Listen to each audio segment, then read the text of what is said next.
But like you said, Haslinda, we face a pretty sizable challenge, as the economists among us can share, right? Sorry to bring us back to our Economics 101 textbooks, but in national bookkeeping, GDP consists of 4 components: C plus G plus I plus exports minus imports, right? Consumer, government spending, investment, and net exports. Some panelists already have alluded that global trade remains soft, so exports are weak. You've just mentioned that revenues are falling short, so government spending has to be cut. Some of the other panelists mentioned that consumption is actually still very strong, right? But that probably means we can't push it harder unless you want, for example, a consumer debt explosion. So the only lever left at the moment is investment. Now, having said that,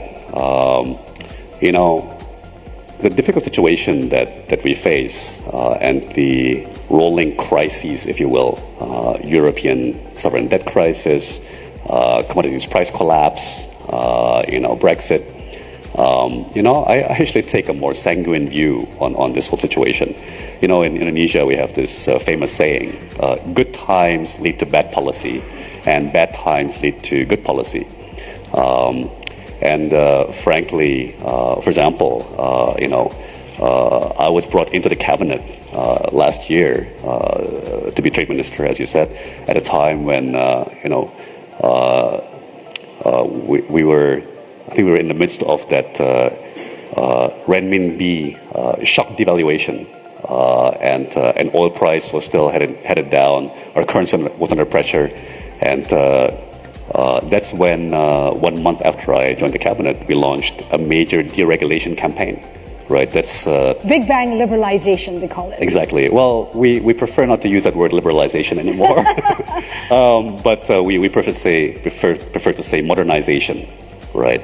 But yes, that led to a total U-turn on our trade policy, which I'm happy to report will continue under my successor, towards dismantling protectionist measures, towards reaching out and completing trade agreements with the European Union, with Australia, and yes, as and when, with TPP, that led to the opening of dozens of subsectors to. But what can you do differently, Tom? Because when you take a look at the investment climate, it's very difficult. I mean, investment growth down to 12 to 14% from 17.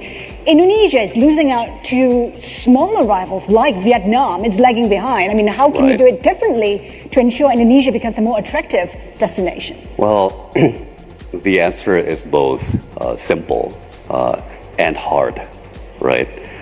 And in a word, it's about reform. President Jokowi has mentioned in a number of speeches, you can almost divide the world, you can almost divide the emerging markets, certainly, into 2 baskets. Those that want to reform and those that don't want to reform, right? And he said repeatedly that we can assure you that Indonesia will be in the group that wants to reform and is reforming. The question is how fast? Look, I've been very open in public that our reform process, like anywhere else in the world, will be like 3 steps forward, 2 steps backward, right? It's not going to go in a straight line. We're going to have setbacks. I also believe that social change on a scale that the president wants generally happens on what I would call an S-curve. Yeah. So at the beginning, it seems like we're pushing and we're pushing and we're pushing, and it seems to be going so slowly, or, gosh, it seems to be so difficult, right? But I do believe that at some point you hit a tipping point.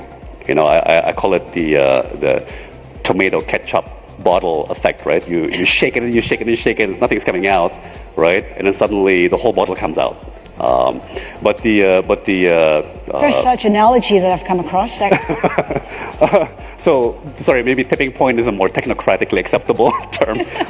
But yeah, I think the key is not to lose momentum. The key is to persist and maintain, and if possible, push ever harder.